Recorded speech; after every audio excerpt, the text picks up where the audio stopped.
Yes, we are live now. Hello friends, this is Imanshi and welcome to Let's Learn. तो discuss करेंगे CTET की answer की आपके सामने है और बहुत ही कॉम्प्लिकेटेड प्रोसेस इन्होंने बना दिया है कंपैरेटिवली। और एक नोटिस भी आया है कि आप कब तक आंसर की को चैलेंज कर सकते हैं। 2-3-4 बातें हैं जो हम करने वाले हैं और इसमें इसी वीडियो से आपके सारे जवाब मिल जाएंगे। और अगर मैं बहुत टू द पॉइंट बात करूं तो आंसर की आपकी आ गई है, आपको चैलेंज करना चाहिए नहीं करना चाहिए, इस पे हम डिस्कशन कर लेंगे क्योंकि अच्छी खासी फी है, 1000 रुपीज पर क्वेश्चन है। इसके अलावा चैलेंज कब तक कर सकते हो तो आप 4 फरवरी तक चैलेंज कर सकते हो। आज है 1 फरवरी और आप 4 फरवरी तक इसको चैलेंज कर पाएंगे। ये इन्होंने अभी लेटेस्ट नोटिस निकाला है, मैं अभी आपको दिखाऊंगी भी अभी कुछ घंटों पहले ही। नॉर्मलाइजेशन की अगर हम बात करें, नॉर्मलाइजेशन होगा कि नहीं होगा, रिजल्ट कब तक आएगा। देखो आंसर की आज आ गई है, 4 फरवरी तक आपका आप क्या कर पाएंगे, चैलेंज कर पाएंगे। उसके नेक्स्ट डे आ जाए रिजल्ट, उसके 2 दिन बाद आ जाए तो 5 को आ जाए रिजल्ट, 6 को आ जाए, 7 को आ जाए। बहुत ज्यादा प्रोबेबिलिटी है कि फर्स्ट वीक में ही आ जाए, 8 तक रिजल्ट आ जाए आपका, है ना। आने को जो आइडियल टाइम है वो है 2nd वीक ऑफ फरवरी। लेकिन कायदे में रिजल्ट आपका, मुझे लगता है या जनरली जो पैटर्न है सीटेट का वो यही है कि आंसर की के जस्ट 1-2-3 दिन बाद आपका, जब आपका चैलेंज का टाइम खत्म हो जाता है तो उसके 2-3 दिन बाद रिजल्ट आ जाता है। तो लेट्स सी कि 8 फरवरी तक आता है या नहीं तो 2nd वीक में तो आएगा ही आएगा। वैसे मुझे लगता है कि 5, 6, 7, 8 में आ जाएगा। ठीक है, लेट्स सी, देखते हैं। चैलेंज की बात करें कि चैलेंज कब तक करेंगे, 4 फरवरी तक करेंगे। करना चाहिए नहीं करना चाहिए, मैं कहूंगी नहीं करना चाहिए जब तक आप बिल्कुल श्योर ना हो। उस पर अभी हम बात करने वाले हैं। और नॉर्मलाइजेशन होगा कि नहीं होगा, अभी तक सीबीएसई ने इस पे कुछ नहीं कहा। अगर हम बात कर रहे हैं तो नॉर्मलाइजेशन अगर होता भी है तो वो हो सकता है चुपचाप से पहले रिजल्ट दे दें, फिर आपको पता लगे कि चीजें क्या हुई हैं क्या नहीं हुआ है, नोटिस में पता लगेगा। तो अभी किसी को नहीं पता कि नॉर्मलाइजेशन हुआ है, होगा नहीं होगा। इस चीज को बिल्कुल आप साइड में छोड़ दीजिए। होगा तो कैसे होगा, इस पे बहुत ज्यादा ज्ञान ना सुने यूट्यूब पे। अभी किसी को नहीं पता कौन सा क्राइटेरिया ये लोग फॉलो करने वाले हैं। ठीक, कॉम्प्लिकेट इन्होंने कर दिया। एक आसान सी चीज थी, एक ऐसा एग्जाम, ना तो वो नौकरी दिलाता है आपको, सिर्फ एलिजिबिलिटी टेस्ट है सीटेट, उसकी आंसर की तक मैच करना अपने आप में इतनी कॉम्प्लिकेशन बन गई कि आज दिन भर से, इवन जो लास्ट टाइम जिन्होंने टॉप किया था 141 नंबर थे सचिन के, उनका मेरे पास मैसेज आया कि 26 आप, मेरी बहन ने सीटेट दिया था और 26 आंसर जो है वो आपके हिसाब से सही थे जब आंसर की मैच की, और अब 7 नंबर बन रहे हैं। तो इतना पैनिक की सिचुएशन क्रिएट हो गई कि हमने मैच करने में ही गड़बड़ कर दी, है ना, और कॉम्प्लिकेट कर दिया प्रोसेस। अच्छा खासा इजी प्रोसेस था, बट कभी भी परिवर्तन अगर होता है, जैसे ऑनलाइन में आए हैं ऑफलाइन से, तो वो केओस होता ही है, ये हमेशा की कहानी है। जब भी चेंज आएगा तो केओस होगा, है ना। और एक और चीज मैं हमेशा से कहती आई हूं कि आप कोशिश कीजिए 100 अबव आप स्कोर कर पाए या 100 तक पहुंच पाए। 2-4 क्वेश्चन वो लोग गलत कर देंगे, 2-4 आप गलत कराएंगे, कुछ और हो जाएगा और आप पीछे ना रह जाएं कहीं। ठीक है, अभी तक जो अपना क्राइटेरिया हम मान के चल रहे हैं, अगर 90 नंबर आपके जनरल कैटेगरी में हैं तो आप पास हैं, और 82 हैं ओबीसी एससी एसटी में तब आप पास हैं। ठीक, क्वालिफाइंग एग्जाम है। नॉर्मलाइजेशन का कुछ नहीं पता, समझते हैं एक एक करके चीजों को। रिजल्ट का मैंने आपको बता दिया। 3 ही चीजें हैं इसमें, एक तो आपके पास पेपर है, दूसरा आपके पास आंसर की है, तीसरा आपके पास रिस्पॉन्स शीट है। इस बार आंसर की भी मतलब जनरल पब्लिक के लिए अवेलेबल नहीं है, अगर आपने पेपर दिया है तो आपको मिलेगी, वो बाद में आ जाएगी। एक ये नोटिस में इन लोगों ने कहा है, एक ये नोटिस है जो कुछ घंटों पहले आया कि आप जो ये आंसर की देख रहे हैं, ये आप 4 तारीख तक, 4 फरवरी को रात को 11:59 तक आप क्या कर पाएंगे, चैलेंज कर पाएंगे। और 1000 रुपए एक क्वेश्चन चैलेंज करने की फी है। मतलब अगर आपको 20 क्वेश्चन चैलेंज करने का मन कर गया, 5 क्वेश्चन चैलेंज करने का मन कर गया, तो 5000 रुपए आप देंगे। और जरूरी नहीं है वो एक्सेप्ट होगा या नहीं होगा, ये हमेशा से स्टैंडर्ड फी रही है अगर हम बात करते हैं सीटेट में। ठीक है, अब कुछ चीजों पे बात कर लेते हैं। अभी आपको करना चाहिए नहीं करना चाहिए, क्या सीन है इसमें समझते हैं। कुछ शिफ्ट्स में क्वेश्चंस गलत थे, डेटा गलत था, हिंदी में गलत था, उस सब पे बात करते हैं, है ना। ये तो रही एक बात कि अगर आपको श्योरिटी है और आपको चैलेंज करना है तो आप 4 फरवरी तक चैलेंज कर दीजिए। 1000 रुपए एक क्वेश्चन का लगेगा। उसमें वो ये नहीं मांगेंगे कि आपको क्या डालना है क्या नहीं, बस आप उनको सिलेक्ट करके वेबसाइट पे जाके, मैं दिखा भी दूंगी लास्ट में प्रोसेस क्या है। उससे पहले कुछ क्वेश्चंस पे बात करते हैं फटाफट से। अब आंसर की अगर आपको मैच करनी है, अगर आप नहीं भी कर रहे हैं मैच तो कोई आफत नहीं आ रही है, 4-5 दिन की बात है। बट हाँ, क्यूरियोसिटी होती है, आप पेपर देके आए हैं और अगर आपके साथ कुछ गलत हो रहा होगा तो आपको पता लगेगा। तो एक तो ये नोटिस की बात हो गई, दूसरी बात है मेन आंसर की और एक मेन आपका पेपर, जो कि मेन सेट इन्होंने 2-3 दिन पहले अपलोड किए थे वेबसाइट पे। ये 2 चीजें आपके पास होनी चाहिए। और इसमें भी थोड़ी सी कॉम्प्लिकेशन है, समझते हैं। अगर हम बात करें, माहौल एकदम ठीक बना के रखना है, शेयर कर देना उन लोगों तक जो परेशान हो रहे हैं, और लाइक करके बैठना है, बिना लाइक करे यहाँ कोई नहीं बैठेगा। देखो एक बार समझते हैं। कोई कहेगा हम यहाँ खून के आंसू रो रहे हैं, आपको अपने लाइक की पड़ी है। अरे मजाक करो, मत करो यार। देखो अगर हम बात करते हैं, आपके पास होना चाहिए मेन पेपर। जिस भी दिन आपका एग्जाम था, सीटेट की वेबसाइट पे जाइए, वहां से मेन पेपर कर लीजिए डाउनलोड। ठीक, मेन पेपर आपके पास होना चाहिए। 16 दिसंबर को मान लीजिए आपका किसी भी टाइम एग्जाम था, इसका एक ही मास्टर सेट है जो सीटेट ने अपनी वेबसाइट पे 2-3 दिन पहले शेयर कर दिया था, वहां से जाके ये कर लीजिए डाउनलोड मेन पेपर को। क्लियर है बात? दूसरा स्टेप सिंपल है, आपको आंसर की अपनी डाउनलोड करनी पड़ेगी। किस पे जाके? सीटेट की वेबसाइट पे जाके, वहां से आप आंसर की कर लेंगे डाउनलोड। ये भी 3 तरह से होगी, आंसर की भी 3 पार्ट्स में दी हुई है। एक है 90 क्वेश्चन की आंसर की, जो मेन आंसर की है आपकी 90 क्वेश्चंस की। ठीक, दूसरी है आपकी हिंदी या इंग्लिश, जो भी लैंग्वेज की आंसर की, हिंदी, संस्कृत या इंग्लिश लिया है तो इंग्लिश की। ये 3 सेक्शन में आपकी आंसर की आप डाउनलोड करेंगे। ठीक, 3 पेज बन गए अलग से। ये मेन जो आपके 90 नंबर हैं सीडीपी के, ईवीएस के, मैथ्स के, वो एक जगह पे आ जाएंगे। ठीक, फिर है थर्ड चीज, रिस्पॉन्स शीट। आपने जो रिस्पॉन्स दिया था उसकी एक शीट आपको मिल गई थी मेल पे अपने, या फिर आपने डाउनलोड कर ली थी, उसको आप साइड बाय साइड रखेंगे। मेनली आपका काम 2 ही चीजों से चल जाएगा, पहला है मेन पेपर और दूसरी है ये आंसर की। इन दोनों को आपस में हम करेंगे मैच, जो कि आपने कर भी लिया होगा मोस्ट प्रोबेबली। शांति से कीजिएगा, तसल्ली से। कई बार आंसर मैच करने में दिक्कत हो जाती है। सीटेट की आंसर की मैं कह सकती हूँ बहुत एक्यूरेट आंसर की होती है। ऐसा नहीं होता कि ये लोग बहुत ज्यादा गड़बड़ करते हो, जितनी सब जगह पे होती है उतनी यहां होती है, ये कह सकते हैं। ठीक, रिस्पॉन्स शीट आप बाद में देखिएगा जब आप पूरे आंसर्स मार्क कर चुके हो। मान लीजिए सीडीपी के 30 क्वेश्चन है, ठीक, सीडीपी के 30 क्वेश्चंस हैं और ये 30 क्वेश्चंस आपने मेन पेपर में मार्क कर लिए। बाद में आप अपने क्वेश्चन से मैच कीजिए, क्योंकि यहां पे क्वेश्चन नंबर इधर उधर होगा लेकिन क्वेश्चन वही मिलेंगे आपको, तो वो अपनी रिस्पॉन्स शीट से आप बाद में मैच कीजिएगा। पहले ये आंसर मार्क कर लीजिए। 2 फोन लेके बैठिए या प्रिंट आउट निकलवा लीजिए, अगर इतनी मतलब कोई दिक्कत नहीं है, निकलवा सकते हैं तो, और शांति से बैठ के मैच कर लीजिए। अपनी रिस्पॉन्स शीट से मैच कर लीजिएगा। थोड़ा सरदर्दी का काम है, चाय वाय पी के, कॉफी लेके, है ना, गाने चला के, सत्संग सुन के, दिमाग शांत करके आराम से करिएगा इसको चेक। फिर उसके बाद अब बात आती है कि आंसर की चैलेंज करें या नहीं करें, या जो गलत है उनका क्या होगा। आंसर की चैलेंज करें कि नहीं करें, जो गलत क्वेश्चंस हैं या जो आपको गलत लग रहे हैं उनका क्या। देखो बहुत ज्यादा चांस है कि आपके चेक करने में दिक्कत होगी, बहुत ज्यादा चांस है कि आपने चेक ठीक से नहीं किया होगा अगर आपको नॉर्मल क्वेश्चंस में गलती नजर आ रही है। क्योंकि जो आंसर की मैंने अब तक चेक किए मुझे एकदम ओके लगे। सीडीपी की अगर हम बात करें, आप लोग बहुत अच्छे नंबर लेके आएंगे, बहुत अच्छी बात है। जिनके अच्छे आ रहे हैं, बट जिनका दुख है उनको भी सुन लेते हैं थोड़ा सा, ठीक है। तो चेक ठीक से करिएगा, प्रॉपरली चेक कीजिए।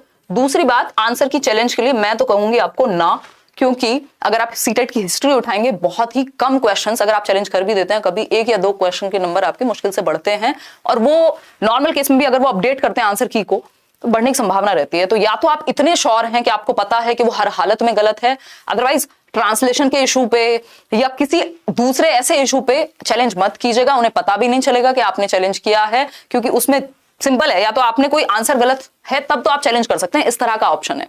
तो आप सिंपली अवॉइड कीजिए चैलेंज करना। अगर बहुत ज्यादा श्योरिटी है या वैसे कोई दिक्कत नहीं है फाइनेंशियली, तो आप चले जाइए, क्योंकि किसी एक ने भी वो क्वेश्चन अगर चैलेंज किया होगा तो वो आपको नंबर मिलेगा। ठीक, अब यहाँ एक नंबर का रोना इसलिए बन रहा है क्योंकि हम सेफ जोन में नहीं है। अगर आपका 100 के आसपास स्कोर है, मुझे लगता है आप सेफ रहेंगे, इतने नंबर आपके कम नहीं होंगे कि आपकी क्वालिफाइंग भी कम हो जाए, अगर नॉर्मलाइजेशन होता भी है तो। ठीक, तो उस केस में आराम से बैठ के 2-4 दिन आराम कीजिए, और चैलेंज करने का मुझे लगता कोई सेंस बनेगा। इसके अलावा अगर फिर भी लगेगा कि आपको लगता है कि भाई कुछ चीजें ऐसी हैं जिन पे बात होनी चाहिए, तो या तो जो एक रिफाइंड आंसर की आती है सीटेट की तरफ से, या जो भी होता है, वो एक बार पता लग जाएगा 2 से 3 दिन में, या जब भी पता लगता है, तो उस चीज के लिए हम करेंगे इंतजार। और जिनको श्योरिटी है वो चैलेंज कर दें, उसमें वो फिर उनकी अपनी पर्सनल इच्छा है। जनरली होता कुछ खास है नहीं, आपके पैसे भी जाएंगे और बहुत ज्यादा कुछ नहीं निकलने वाला उस चीज से। ठीक है, अब बात रहती है जिन सेट्स में ट्रांसलेशन गलत था या पैसेज के क्वेश्चन ही अलग थे, उसके लिए फिर अलग से या तो आपको आवाज उठानी पड़ेगी, या फिर हम वेट कर लेते हैं, क्या पता सीटेट उसको कंसिडर कर ले, फ्री के नंबर मिल जाए आपको। फ्री के क्या, आपके हक के ही हैं, तो वो अलग से पता लगेगा जब रिजल्ट आएगा, या फिर आंसर की रिवाइज होके आएगी। तो रिवाइज आंसर की का वेट यहां हम करेंगे। ठीक है, इतनी बात क्लियर है, कोई दिक्कत परेशानी नहीं होनी चाहिए इस बात को समझने में। तो आंसर की आराम से बैठ के कीजिए 99% केस में जो आंसर्स हैं वो सही होते हैं, हमारी गलती होती है चेक करने में या उस चीज को समझने में, है ना। हमें कई बार लगता है कि हम तो सुपर हैं, हमने तो यही पता है और ऐसे ही होना चाहिए, बट अगर वो एग्जामिनर के पॉइंट ऑफ व्यू से देखोगे तो कई बार चीजें ठीक होती हैं। ठीक, तो ये एक बेसिक बात हुई। इसके अलावा आपका कोई भी डाउट है तो आप कॉमेंट सेक्शन में बता दीजिएगा, और किसी को लग रहा हो कि आंसर की बिल्कुल चेक नहीं कर पा रहे हैं तो मैं आपकी मदद करूंगी। मैं आज सचिन को भी कह रही थी, मैंने कहा मुझे भेज दो डिटेल्स, मैं चेक कर लेती हूँ, कोई बात नहीं। तो पैनिक नहीं करना, थोड़ा सा माहौल ऐसा बन जाता है और बार बार सेम चीज पे ज्यादा डेटा दिमाग में भरने की जरूरत नहीं है, पागल होने जैसी स्थिति हो जाएगी अगर आप हर टाइम हर चीज के लिए यूट्यूब करते रहेंगे। ऑथेंटिक सोर्सेज से समझिए, लिमिटेड बात समझिए, कोशिश कीजिए बार बार सेम चीज पे बिल्कुल उसका जूस ना निकाल लें, उससे अच्छा टाइम आप थोड़ा आराम कर लें, कोई दिक्कत नहीं है ना। गाने सुन लो उससे तो अच्छा, क्योंकि नेगेटिविटी क्रिएट होती है ऐसे, है ना। तो आंसर की अपनी मैच करो शांति से, और अगर सेफ जोन में हो 100 तक भी स्कोर कर रहे हो तो मुझे लगता है कोई दिक्कत नहीं है। वैसे भी भगवान करे कि नॉर्मलाइजेशन ना हो तो और अच्छा, अगर हो तब भी और अच्छा। वो मतलब किसी के लिए अच्छा होगा, किसी के लिए बुरा, वो डिपेंड करता है, एवरेज निकलेगा। और बताओ, हाँ देखो क्वालिफाइंग मार्क्स जो होते हैं वो 90 होते हैं जनरल के लिए, 90 नंबर 150 में से अगर आपके हैं जनरल कैटेगरी, मेल फीमेल का कोई चक्कर नहीं है। 82 पॉइंट समथिंग अगर आपके SC ST OBC इन सब से हैं, अगर आप किसी भी कैटेगरी से हैं तो ये ठीक। 55% आपके किसके लिए, कैटेगरी के लिए, और 60% आपका जनरल कैटेगरी के लिए। ठीक, अब अगर एक बार आप देखना चाह ही रहे हैं तो ये रहा आपका एक पेपर जो आप मेन सेट वेबसाइट से डाउनलोड करेंगे। दूसरी चीज आप करेंगे आंसर की डाउनलोड। जैसे ये 22 का पेपर है तो इसकी मेन आंसर की आ गई मेरे पास, 90 क्वेश्चंस या 150 क्वेश्चंस का आपके पास सेट है। इसमें फिर आप लैंग्वेज का भी ध्यान रखेंगे, है ना। ये संस्कृत की आंसर की हो गई, ये हुई आपकी हिंदी की आंसर की, और इसके बाद हमारे पास है मेन पेपर की आंसर की। तो मेन पेपर में 90 क्वेश्चंस मिलेंगे आपको, बाकी लैंग्वेज की आपको अलग से चेक करनी पड़ेगी जो आपने डाउनलोड की होगी। ठीक है, ये आप डाउनलोड कहां से करेंगे, सीटेट की वेबसाइट से करेंगे। सीटेट की वेबसाइट पे चल लेते हैं, चलो। यही 3-4 चीजें हैं, और अपने रिस्पॉन्स की के साथ ध्यान में रख सकते हो वो चीजें। चलो एक बार सीटेट की वेबसाइट पे घूम के आते हैं, और सीटेट की वेबसाइट चेक करते रहिएगा। अब आपको यहाँ चीजें देखने को मिलेंगी, ये पब्लिक नोटिस है, और यहाँ आपका डिस्प्ले और चैलेंज ऑफ आंसर की सीटेट। ठीक है, डिस्प्ले और चैलेंज आंसर की ऑफ सीटेट। इससे पहले आपको पेपर डाउनलोड कर लेना। सबसे पहला स्टेप हमारा पेपर डाउनलोड करना है, क्वेश्चन पेपर दिसंबर 2021। कोई भी डेट आप सेलेक्ट करेंगे यहां से, और जो भी डेट बेसिकली आपकी होगी, और इसको कर लेंगे डाउनलोड। ठीक, पेपर आ जाएगा आपके सामने। दूसरा स्टेप सिंपल वही है हमारा कि हम अपना जाएं और आंसर की चैलेंज पे जाएं। यहाँ नीचे जब जाएंगे सीटेट की वेबसाइट पे तो डिस्प्ले और चैलेंज ऑफ आंसर की, यहीं से आपको आंसर की मिलने वाली है ना। और अपनी डिटेल्स आप यहाँ फिल करेंगे जब क्लिक हियर फॉर डिस्प्ले और चैलेंज। यहाँ आप रोल नंबर फिल करेंगे, अपना DOB फिल करेंगे, और आपके सामने ऑप्शन आ जाएगा अपनी आंसर की को डाउनलोड करने का। अब किसी की कोई भी क्वेरी है किसी भी चीज को लेकर के तो पूछ लीजिए। थोड़ा सा कॉम्प्लिकेशन इन्होंने बढ़ा दिया है, लेकिन ये कॉम्प्लिकेशन सॉल्व हो जाएगा 2-4-6 दिन में। आप अगर ये सोच रहे हैं कि बहुत ज्यादा, फिर अगेन अगर मैं प्रैक्टिकल होके बात करूं, अगर मैं आइडियल होके बात करूं तो मैं कहूंगी बिल्कुल आप अपनी लड़ाई लड़िए, ये करिए वो करिए, बट मैं प्रैक्टिकली हमेशा वही कहती हूँ, 4-5 नंबर 10 नंबर एक्स्ट्रा लेके चलो। 2-4 गलतियां पेपर में होंगी, 2-4 गलतियां आपसे होंगी, तो आप पीछे रह जाएंगे, है ना। ये वो एग्जाम है जिसको सिर्फ क्वालिफाई करना जरूरी है, तो इसमें तो एटलीस्ट इतना इनको भी युद्ध बना दिया। बताओ, TET भी टाइम के साथ चीजें इतनी मुश्किल होती जा रही हैं कि जो चीजें इतनी मुश्किल थी नहीं, आप एक पेपर देते थे, एक आंसर की आती थी, बात खत्म हो जाती थी, है ना। अभी पूरी भसड़ हो गई एक तरह से। भव्या मलिक कह रही है मैम मेरे सीटेट CDP में 30 आउट ऑफ 30 आ रहे हैं, thank you so much for your efforts. Bhavya thank you so much, बल्कि मतलब मुझे बहुत अच्छा इस चीज में फील हो रहा है, और आप लोग अच्छे मार्क्स लाएं। जिसके हाईएस्ट स्कोर होगा या कुछ लोगों को जिनके स्कोर्स अच्छे होंगे, मीटअप भी करेंगे और कुछ स्पेशल भी रखेंगे, उनके लिए गिफ्ट्स का प्रावधान रखेंगे। बट अभी जो लोग परेशान हैं उनके साथ मेरी एम्पैथी, मान लो एम्पैथी तो कैसे कहूं, बट हाँ कह सकते हो यार, एम्पैथी आ जाती है टीचर को तो, क्योंकि इतना सब कुछ, इतने सारे मेल्स आप देख रहे होते हो, इतने सारे लोगों को परेशान देख रहे होते हो, फिर आप भी उस प्रोसेस में इन्वॉल्व रहे हो, तो कह सकते हो कि मैं एम्पैथाइज कर सकती हूँ आपके साथ, है ना। खैर, अब किसी की कोई और क्वेरी है तो मुझे बताओ। और CDP में 28, EVS में 23, हिंदी में 16। चलो ठीक है, बहुत बढ़िया राज सिंह। हाँ, कमेंट्स में बता दीजिएगा कोई और क्वेरी इसके अलावा अगर आपकी रहती है तो। आंसर की मैंने बता दिया, आपकी आ गई है, डाउनलोड करके चेक कर लो। 3 स्टेप हैं, मेन पेपर, आंसर की, और तीसरा आपका रिस्पॉन्स शीट। तीनों को करो मैच। पहले मेन पेपर से ऑफिशियल आंसर की को मैच करो, जो कि वेबसाइट से डाउनलोड करनी पड़ेगी आंसर की, अपना रोल नंबर डाल के। ठीक है, ऐसे नहीं होगी बिना रोल नंबर के।